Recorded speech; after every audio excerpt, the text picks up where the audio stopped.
ನಿಮ್ಮಲ್ಲಿ ಅದೆಷ್ಟೋ ಮಂದಿ IAS IPS ಆಗಬೇಕು, ಒಟ್ಟಾರೆ UPSC ಕ್ಲಿಯರ್ ಮಾಡಬೇಕು ಅಂತ ಕನಸು ಕಾಣ್ತಿರ್ತೀರಿ.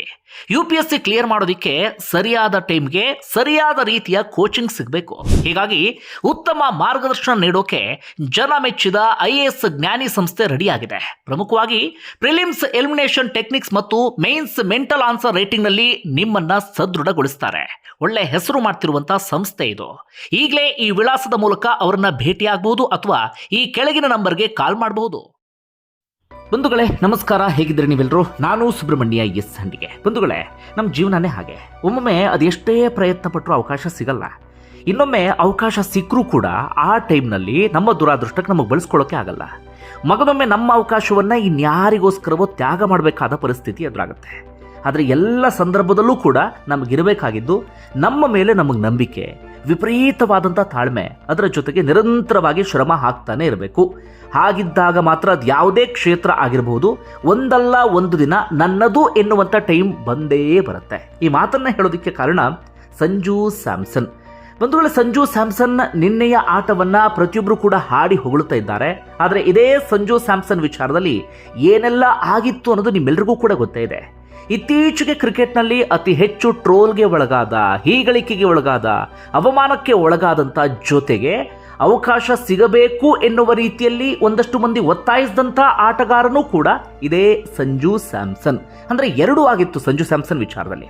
ಒಂದಷ್ಟು ಮಂದಿ ನಿರಂತರವಾಗಿ ಅವಮಾನಿಸ್ತಾ ಇದ್ರು, ಟ್ರೋಲ್ ಮಾಡ್ತಾ ಇದ್ರು. ಇನ್ನೊಂದು ಕಡೆಯಿಂದ ಜಸ್ಟಿಸ್ ಫಾರ್ ಸಂಜು ಸ್ಯಾಮ್ಸನ್ ಎನ್ನುವಂಥ ಕ್ಯಾಂಪೇನ್ ಕೂಡ ನಡೀತಾ ಇತ್ತು. ಎಲ್ಲವನ್ನೂ ಕೂಡ ಫೇಸ್ ಮಾಡಿದಂಥವರು ಸಂಜು ಸ್ಯಾಮ್ಸನ್. ಸಂಜು ಸ್ಯಾಮ್ಸನ್ಗೆ ಅವಕಾಶವೇ ಸಿಕ್ಕಿಲ್ಲ ಅಂತಲ್ಲ, ಅವಕಾಶ ಸಿಕ್ಕಿದೆ. ಆದರೆ ತುಂಬ ಸಂದರ್ಭದಲ್ಲಿ ಅದನ್ನು ಬಳಸ್ಕೊಳ್ಳೋಕೆ ಬಂದಿಲ್ಲ. ಇನ್ನೊಂದಷ್ಟು ಸಂದರ್ಭದಲ್ಲಿ ಅವಕಾಶವೇ ಸಿಕ್ಕಿಲ್ಲ. ಇನ್ನೊಂದಷ್ಟು ಸಂದರ್ಭದಲ್ಲಿ ಇನ್ಯಾರಿಗೋಸ್ಕರವೋ ಸಂಜು ಸ್ಯಾಮ್ಸನ್ ತನ್ನ ಅವಕಾಶವನ್ನು ತ್ಯಾಗ ಮಾಡುವಂಥ ಪರಿಸ್ಥಿತಿಯೂ ಕೂಡ ಎದುರಾಗಿತ್ತು. ಅದರ ನಡುವೆ ಸಂಜು ಸ್ಯಾಮ್ಸನ್ ಒಳಗಿದ್ದಂಥ ಪ್ರತಿಭೆ ಇತ್ತಲ್ಲ, ಆ ಪ್ರತಿಭೆಯ ಬಗ್ಗೆ ಸಾಕಷ್ಟು ಜನರಿಗೆ ನಂಬಿಕೆ ಇತ್ತು.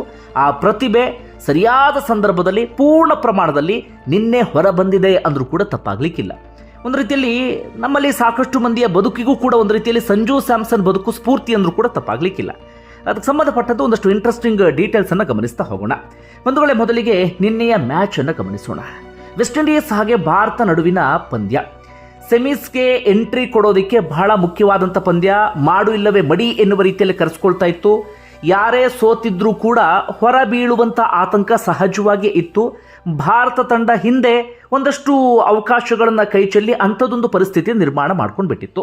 ಪಂದ್ಯ ಆರಂಭ ಆಗುವಾಗ ಭಾರತ ತಂಡ ಗೆದ್ದೇ ಗೆಲ್ಲುತ್ತೆ ಎನ್ನುವಂಥ ನಂಬಿಕೆ ಎಲ್ಲರಲ್ಲೂ ಕೂಡ ಇರಲಿಲ್ಲ. ಯಾಕಂದರೆ ವೆಸ್ಟ್ ಇಂಡೀಸ್ ಇತ್ತೀಚೆಗೆ ಬದಲಾದಂಥ ತಂಡದ ರೀತಿಯಲ್ಲಿ ಕಾಣಿಸ್ತಾ ಇತ್ತು. ಒಂದು ರೀತಿಯಲ್ಲಿ ದೈತ್ಯ ತಂಡ ಅಂತಲೇ ಕರೆಸ್ಕೊಳ್ತಾ ಇತ್ತು. ನಂಬರ್ 8 ವರೆಗೂ ಕೂಡ ಬ್ಯಾಟಿಂಗ್ ಲೈನಪ್ ಇತ್ತು. ಅಂತಹ ಒಂದು ಸ್ಟ್ರಾಂಗ್ ಟೀಮ್. ಓಪನಿಂಗ್ ಬ್ಯಾಟಿಂಗ್ ಬರ್ತಾರೆ, 196 ರನ್ನನ್ನು ಪೇರಿಸ್ತಾರೆ. ಆಗ ಒಂದಷ್ಟು ಮಂದಿಗೆ ಸ್ವಲ್ಪ ಮಟ್ಟಿಗೆ ಸಮಾಧಾನ ಆಗುತ್ತೆ. ಯಾಕಂದರೆ ವೆಸ್ಟ್ ಇಂಡೀಸ್ ಆ ಬ್ಯಾಟಿಂಗ್ ಲೈನಪ್ ನೋಡುವಾಗ ಸ್ಕೋರ್ 220, 230, 240 ವರೆಗೆ ಹೋಗಬಹುದು ಅಂತಲೂ ಕೂಡ ಒಂದಷ್ಟು ಮಂದಿ ನಿರೀಕ್ಷೆಯನ್ನು ಮಾಡಿದರು. ಆದರೆ ಜಸ್ಪ್ರೀತ್ ಬುಮ್ರಾ ಅವರ ಆ ಕೋಟಾದ ಬೌಲಿಂಗ್ನಲ್ಲಿ ಸಾಕಷ್ಟು ಕಂಟ್ರೋಲ್ ಆಯಿತು.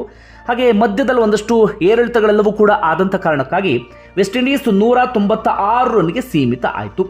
ಅದಾದ ಬಳಿಕ ಚೇಸಿಂಗ್ ಭಾರತ ತಂಡ. ಆಗಲೂ ಕೂಡ ಆ ಸ್ಕೋರ್ ಬೆಟ್ಟದ ರೀತಿಯಲ್ಲೇ ಕಾಣಿಸ್ತಾ ಇತ್ತು. ಯಾಕಂದರೆ ಭಾರತ ತಂಡದ ಇತ್ತೀಚಿನ ಅನಿಶ್ಚಿತತೆ ಬ್ಯಾಟಿಂಗ್ ವಿಚಾರದಲ್ಲಿ ಓಪನಿಂಗ್ನಲ್ಲಿ ಎಡುತ್ತಾ ಇದ್ರು, ಮಧ್ಯಮ ಕ್ರಮಾಂಕದಲ್ಲಿ ಎಡುತ್ತಾ ಇದ್ರು. ಲೀಗ್ ಹಂತದಲ್ಲಿ ಅಂಥ ಸ್ಟ್ರಾಂಗ್ ಇಲ್ಲದಂಥ ಟೀಮ್ ಮೇಲೆ ತಿಣುಕಾಡಿ ಗೆದ್ದಂಥ ಉದಾಹರಣೆಯೂ ಕೂಡ ಇತ್ತು. ಪೂರ್ಣ ಪ್ರಮಾಣದ ಅಧಿಕಾರಯುತವಾದಂಥ ಗೆಲುವು ಸಾಧಿಸಿದ್ದು ಪಾಕಿಸ್ತಾನದ ವಿರುದ್ಧ ಮಾತ್ರ. ಅದಾದ ಬಳಿಕ ಪ್ರತಿ ಪಂದ್ಯದಲ್ಲೂ ಕೂಡ ಭಾರತ ತಂಡ ತಿಣುಕಾಡ್ತಾನೆ ಇತ್ತು ಬೇರೆ ಬೇರೆ ಕಾರಣಗಳಿಗಾಗಿ. ಹೀಗಾಗಿ ಸಹಜವಾಗಿ ಅನುಮಾನ ಇತ್ತು. ಅಂತಿಮವಾಗಿ ಬ್ಯಾಟಿಂಗ್ ಆರಂಭ ಆಯಿತು. ಒಂದು ಕಡೆ ಸಂಜು ಸ್ಯಾಮ್ಸನ್, ಮತ್ತೊಂದು ಕಡೆಯಿಂದ ಅಭಿಷೇಕ್ ಶರ್ಮಾ. ಇಬ್ಬರ ಮೇಲೂ ಕೂಡ ಹೇಳಿಕೊಳ್ಳುವಂಥ ನಂಬಿಕೆ ಇಲ್ಲ. ಇಬ್ಬರಿಗೆ ಹೋಲಿಕೆ ಮಾಡಿಕೊಂಡ್ರೆ ಬಹುತೇಕರಿಗೆ ಅಭಿಷೇಕ್ ಶರ್ಮಾ ಮೇಲೆ ನಂಬಿಕೆ, ಸಂಜು ಸ್ಯಾಮ್ಸನ್ ಮೇಲಂತೂ ನಂಬಿಕೆ ಇಲ್ಲ. ಆ ರೀತಿ ಮಾಡ್ಕೊಂಡು ಬಿಟ್ಟಿದ್ರು ಸಂಜು ಸ್ಯಾಮ್ಸನ್ ಸಾಕಷ್ಟು ಪಂದ್ಯಗಳಲ್ಲಿ. ಅಭಿಷೇಕ್ ಶರ್ಮಾ ಮತ್ತೊಮ್ಮೆ ನಿರಾಸೆಯನ್ನ ಮಾಡಿಬಿಟ್ರು. ಅದಾದ ಬಳಿಕ ಇಶಾನ್ ಕಿಶನ್ ಸಹಜವಾಗಿ ಇತ್ತೀಚೆಗೆ ನಂಬಿಕೆ ಹುಟ್ಟಿಸಿದಂಥ ಆಟಗಾರ. ಆದರೆ ಇಶಾನ್ ಕಿಶನ್ ಕೂಡ ಔಟ್ ಆಗಿಬಿಟ್ರು. ಆನಂತರ ಬಂದವರು ಕೂಡ ಈ ಸಂಜು ಸ್ಯಾಮ್ಸನ್ ಜೊತೆಗೆ ಸಣ್ಣ ಸಣ್ಣ ಪಾರ್ಟ್ನರ್ಶಿಪ್ಪನ್ನು ಹೆಣೆಯುವಲ್ಲಿ ಯಶಸ್ವಿ ಆದರೂ ಕೂಡ ಲಾಂಗ್ ಟೈಮ್ ಯಾರೂ ಕೂಡ ನಿಲ್ಲೇ ಇಲ್ಲ. ಹೀಗಾಗಿ ಸಹಜವಾಗಿ ಎಲ್ಲರಲ್ಲೂ ಕೂಡ ಆತಂಕ ಇತ್ತು. ಒಂದು ಹಂತದವರೆಗೆ ಸಂಜು ಸ್ಯಾಮ್ಸನ್ 50+ ಅಥವಾ 60+ ಹೋಗುವವರೆಗೂ ಕೂಡ ಸಂಜು ಸ್ಯಾಮ್ಸನ್ ಮೇಲೆ ಯಾರಿಗೂ ನಂಬಿಕೆ ಇರಲಿಲ್ಲ. ಯಾವ ಬೇಕಾದರೂ ಸಂಜು ಔಟ್ ಆಗ್ಬೋದು, ಇನ್ನೊಂದು ಕಡೆಯಿಂದ ಆ ಕಡೆನೂ ಕೂಡ ವಿಕೆಟ್ ನಿಲ್ತಾ ಇಲ್ಲ, ಹೀಗಾಗಿ ಒಂದು ಆತಂಕ ಇದ್ದೇ ಇತ್ತು. ಆದರೆ ಯಾವಾಗ ಸಂಜು ಸ್ಯಾಮ್ಸನ್ 60+ ಹೋದ್ರೋ ಆಗ ಸಾಕಷ್ಟು ಜನರಿಗೆ ನಂಬಿಕೆ ಬಂತು. ಕಾರಣ ಹಿಂದೆಯೂ ಕೂಡ ಸಂಜು 60 ಅಥವಾ 65 ಆದ ಬಳಿಕ ಅದನ್ನು 100 ಆಗಿ ಕನ್ವರ್ಟ್ ಮಾಡಿದಂಥ ಉದಾಹರಣೆ ಇತ್ತು, ಅಥವಾ ಪಂದ್ಯವನ್ನು ಗೆಲ್ಲಿಸಿದಂಥ ಉದಾಹರಣೆಯೂ ಕೂಡ ಇತ್ತು. ಅಂತಿಮವಾಗಿ ಸಂಜು ಸ್ಯಾಮ್ಸನ್ ಪಂದ್ಯವನ್ನು ಗೆಲ್ಲಿಸಿಯೇ ಬಿಟ್ಟರು. ಇಲ್ಲಿವರೆಗೆ ಏನೇನು ಅವಮಾನವನ್ನು ಫೇಸ್ ಮಾಡಿದ್ರು, ಯಾವ್ಯಾವ ಹೀಗಳಿಕೆ ಇತ್ತು, ಯಾವ್ಯಾವ ಟ್ರೋಲ್ ಇತ್ತು, ಎಲ್ಲದಕ್ಕೂ ಕೂಡ ಒಂದೇ ಪಂದ್ಯದಲ್ಲಿ ಉತ್ತರವನ್ನು ಕೊಟ್ಟರು. ನೋಡಿ ಎಂತಹ ಸಂದರ್ಭದಲ್ಲಿ ಅದ್ಭುತವಾದಂಥ ಆಟ ಬಂತು ಅಂತ. ಮಾಡು ಇಲ್ಲವೇ ಮಡಿ ಎನ್ನುವಂಥ ಪಂದ್ಯದ ಸಂದರ್ಭದಲ್ಲಿ ಭಾರತಕ್ಕೆ ತೀರಾ ಅನಿವಾರ್ಯವಾದಂಥ ಪಂದ್ಯ. ಅಪ್ಪಿತಪ್ಪಿ ಸಂಜು ಸ್ಯಾಮ್ಸನ್ ಆಡಿಲ್ಲ ಅಂತ ಆಗಿದ್ರೆ ನನ್ನ ಪ್ರಕಾರ ಭಾರತ ತಂಡ ಸೆಮೀಸ್ಗೆ ಎಂಟ್ರಿ ಕೊಡೋದಕ್ಕೆ ಸಾಧ್ಯವೇ ಆಗ್ತಾ ಇರಲಿಲ್ಲ. ಒಂದು ರೀತಿಯಲ್ಲಿ ಒನ್ ಮ್ಯಾನ್ ಶೋ ರೀತಿಯಲ್ಲಿತ್ತು. ಸಂಜು ಸ್ಯಾಮ್ಸನ್ ಏಕಾಂಗಿಯಾಗಿ ಭಾರತ ತಂಡವನ್ನು ಸೆಮೀಸ್ಗೆ ಎಂಟ್ರಿ ಕೊಡಿಸುವಲ್ಲಿ ಯಶಸ್ವಿಯಾದರು. ಅದರ ನಡುವೆ ಒಂದಷ್ಟು ಪಾರ್ಟ್ನರ್ಶಿಪ್ ಬಗ್ಗೆಯೂ ಕೂಡ ಮಾತಾಡಬೇಕು. ಹಾರ್ದಿಕ್ ಪಾಂಡ್ಯ, ತಿಲಕ್ ವರ್ಮಾ, ಅದೇ ರೀತಿಯಾಗಿ ಶಿವಮ್ ದುಬೆ ಇವರು ಕೂಡ ಒಂದು ಹಂತಕ್ಕೆ ಸಾಥ್ ಕೊಟ್ಟರು. ಆದರೂ ಕೂಡ ಸಂಜು ಸ್ಯಾಮ್ಸನ್ ಏನಾದರೂ ಆಡಿಲ್ಲ ಅಂತಾಗಿದ್ದರೆ ಈ ಪಂದ್ಯದ ಕತೆ ಏನಾಗ್ತಿತ್ತು ಅಂತ ನಾವು ಅಂದಾಜು ಮಾಡೋದಕ್ಕೂ ಕೂಡ ಸಾಧ್ಯ ಇಲ್ಲ. ನೋಡಿ ಸಂಜು ಸ್ಯಾಮ್ಸನ್ ಪರಿಸ್ಥಿತಿ ಹೇಗೆ ಅಂದರೆ, ಆರಂಭದಲ್ಲಿ ವಿಶ್ವಕಪ್ ಆರಂಭ ಆದಾಗ ಸಂಜು ಸ್ಯಾಮ್ಸನ್ ಹೆಸರಿದ್ದರೂ ಕೂಡ ಇಶಾನ್ ಕಿಶನ್ ಕಂಬ್ಯಾಕ್ ಮಾಡಿದ ಕಾರಣಕ್ಕಾಗಿ ಸಂಜು ಸ್ಯಾಮ್ಸನ್ ಅವಕಾಶವನ್ನು ಕಳ್ಕೊಳ್ಬೇಕಾಗತ್ತೆ. ನಡುವೆ ಅಭಿಷೇಕ್ ಶರ್ಮಾಗೆ ಇಂಜುರಿ ಆದಾಗ ಅವಕಾಶ ಸಿಗುತ್ತೆ. ಆ ಅವಕಾಶವನ್ನು ಕೂಡ ಪೂರ್ಣ ಪ್ರಮಾಣದಲ್ಲಿ ಬಳಸ್ಕೊಳ್ಳೋಕೆ ಸಾಧ್ಯ ಆಗಲಿಲ್ಲ. 8 ಬಾಲ್ಗೇನೋ 22 ರನ್ ಹೊಡೆದಿದ್ರು. ಒಂದಷ್ಟು ಜನ ಪ್ರಶಂಸೆ ವ್ಯಕ್ತಪಡಿಸಿದ್ರೆ ಇನ್ನೊಂದಷ್ಟು ಮಂದಿ ಇದು ಆಟವೇ ಅಲ್ಲ ಎನ್ನುವ ರೀತಿಯಲ್ಲೂ ಕೂಡ ಹೀಗಳಿದ್ರು. ಅದಾದ ನಂತರ ಮತ್ತೊಂದು ಅವಕಾಶ ಸಿಕ್ಕಿದ್ದು ರಿಂಕು ಸಿಂಗ್ ಮೂಲಕ. ರಿಂಕು ಸಿಂಗ್ ತಂದೆ ವಿಧಿವಶರಾಗ್ತಾರೆ, ಹೀಗಾಗಿ ರಿಂಕು ಸಿಂಗ್ ತವರಿಗೆ ಮರಳ್ತಾರೆ. ಆ ಕಾರಣಕ್ಕಾಗಿ ಅವಕಾಶ ಸಿಕ್ಕಿದ್ದು ಸಂಜು ಸ್ಯಾಮ್ಸನ್ಗೆ. ಇಲ್ಲ ಅಂತಾಗಿದ್ರೆ ಆ ಅವಕಾಶವೂ ಕೂಡ ಯಾವ ಕಾರಣಕ್ಕೂ ಸಿಗ್ತಾ ಇರಲಿಲ್ಲ. ಸಿಕ್ಕಂಥ ಆ ಅವಕಾಶವನ್ನು ತಕ್ಕ ಮಟ್ಟಿಗೆ ಒಂದೊಳ್ಳೆ ರೀತಿಯಲ್ಲಿ ಬದಲಾಯಿಸ್ತಾರೆ. 15 ಬಾಲ್ಗೆ 24-25 ರನ್ ಏನೋ ಸ್ಕೋರ್ ಮಾಡ್ತಾರೆ.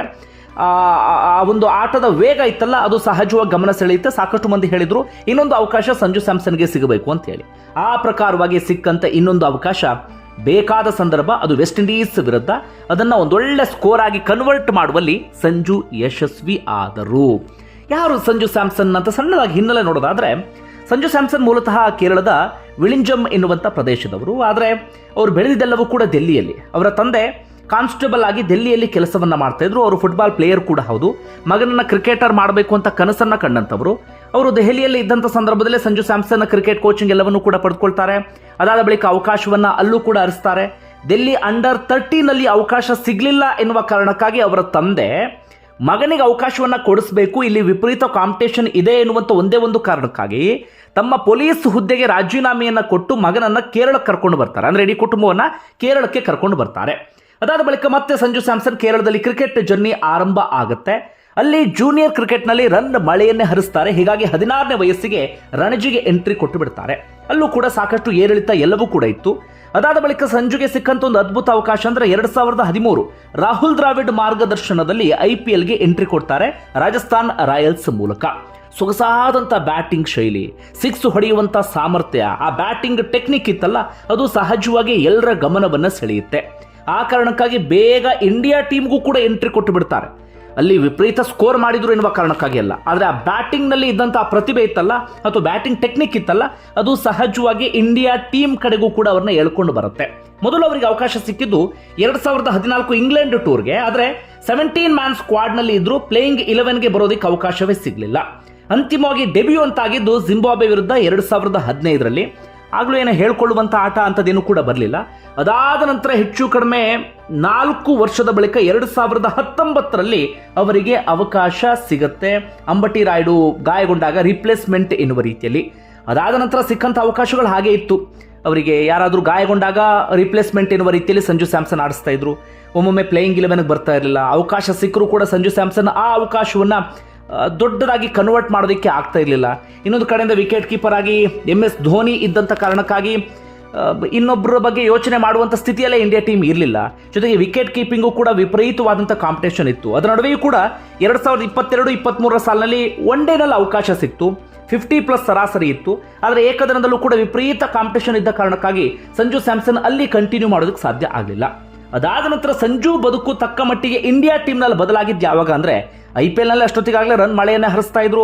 IPL ಕ್ಯಾಪ್ಟನ್ ಕೂಡ ಆಗಿದ್ರು. ಸಂಜು ಸ್ಯಾಮ್ಸನ್ IPL ಆಟಗಾರ ಎನ್ನುವ ರೀತಿಯಲ್ಲೂ ಕೂಡ ಕರೆಸ್ಕೊಳ್ತಾ ಇದ್ರು. ಇಂಡಿಯಾ ಟೀಮ್ಗೆ ಬಂದಾಗ ಆ ರೀತಿಯಾಗಿ ಆಗ್ತಾನೆ ಇರಲಿಲ್ಲ. ಆದರೆ ತಕ್ಕ ಮಟ್ಟಿಗೆ ಅವರ ಬದುಕು ಬದಲಾಗಿದ್ದು 2024 ಸಂದರ್ಭದಲ್ಲಿ. ಒಂದೇ ವರ್ಷದಲ್ಲಿ T20ಯಲ್ಲಿ 3 ಶತಕ ಬರುತ್ತೆ ಬ್ಯಾಕ್ ಟು ಬ್ಯಾಕ್. ಮೊದಲಿಗೆ ಬಾಂಗ್ಲಾ ವಿರುದ್ಧ 2024 ಅಕ್ಟೋಬರ್ 47 ಬಾಲಿಗೆ 111 ರನ್ ಸಿಡಿಸ್ತಾರೆ.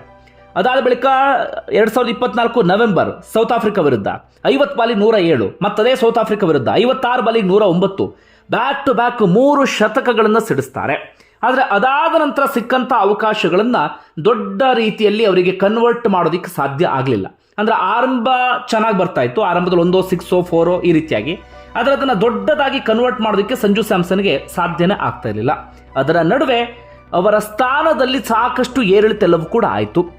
ಗಿಲ್ಗೆ ಅವಕಾಶವನ್ನು ಕೊಡುವ ಸಾಧ್ಯತೆ ಕಾರಣಕ್ಕಾಗಿ ಅಥವಾ ಗಿಲ್ ಕಂಟಿನ್ಯೂ ಮಾಡುವಂಥ ಕಾರಣಕ್ಕಾಗಿ ಸಂಜು ಸ್ಯಾಮ್ಸನ್ಗೆ ಆರಂಭಿಕ ಸ್ಥಾನ ಕಳ್ಕೊಳ್ಳುವಂಥ ಸ್ಥಿತಿ.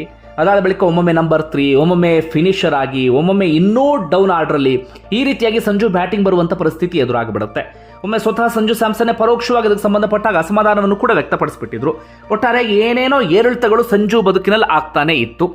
ಅಂದರೆ ಅವಕಾಶ ಸಿಕ್ಕಾಗ ಅದನ್ನು ಬಳಸ್ಕೊಳ್ತಾ ಇರಲಿಲ್ಲ, ಇನ್ನೊಮ್ಮೆ ಅವರಿಗೆ ಸರಿಯಾದ ರೀತಿಯಲ್ಲಿ ಅವಕಾಶವನ್ನೇ ಕೊಡ್ತಾ ಇರಲಿಲ್ಲ. ಹೀಗೆಲ್ಲವೂ ಕೂಡ ಆಗ್ತಿತ್ತು. ಅಂತಿಮವಾಗಿ ಸಂಜು ಸ್ಯಾಮ್ಸನ್ ಎಲ್ಲದಕ್ಕೂ ಕೂಡ ಉತ್ತರವನ್ನು ಕೊಟ್ಟು ಗ್ರೇಟ್ ಕಮ್ ಬ್ಯಾಕ್ ಮಾಡಿದ್ದಾರೆ. ಮುಂದೇನೋ ಗೊತ್ತಿಲ್ಲ, ಇದು ಹೀಗೆ ಕಂಟಿನ್ಯೂ ಆಗುತ್ತೋ ಇಲ್ವೋ ಗೊತ್ತಿಲ್ಲ. ಆದರೆ ಒಂದೊಳ್ಳೆ ಪಂದ್ಯದಲ್ಲಿ ಅದ್ಭುತವಾದಂಥ ಕಮ್ ಬ್ಯಾಕ್ ಅನ್ನೋದರಲ್ಲಿ ಯಾವುದೇ ಮಾತಿಲ್ಲ. ಹಾಗೆ ಇನ್ನೊಂದೇನಪ್ಪ ಅಂದರೆ ಕ್ರಿಕೆಟನ್ನು ನಿರಂತರವಾಗಿ ನೋಡುವಂಥವರಿಗೆ ಸಂಜು ಸ್ಯಾಮ್ಸನ್ ಪ್ರತಿಭೆ ಬಗ್ಗೆ ಅನುಮಾನವೇ ಇಲ್ಲ. ಅವರ ಬ್ಯಾಟಿಂಗ್ ಶೈಲಿ, 6 ಹೊಡೆಯುವಂಥ ಸಾಮರ್ಥ್ಯ, ಅದರ ಬಗ್ಗೆ ಅನುಮಾನವೇ ಇಲ್ಲ. ಆದರೆ ಆ ಕನ್ಸಿಸ್ಟೆನ್ಸಿ ಬಗ್ಗೆ ಒಂದಷ್ಟು ಮಂದಿಗೆ ಡೌಟ್ ಇರೋದು. ಒಟ್ಟಾರೆ ಬಂಧುಗಳೇ, ನಿಮ್ಗೆ ಏನಿಸ್ತು ಅದನ್ನು ಕಮೆಂಟ್ ಬಾಕ್ಸಲ್ಲಿ ಮೆನ್ಷನ್ ಮಾಡಿ. ಧನ್ಯವಾದ ವಿಡಿಯೋ ನೋಡಿದ್ದಕ್ಕಾಗಿ.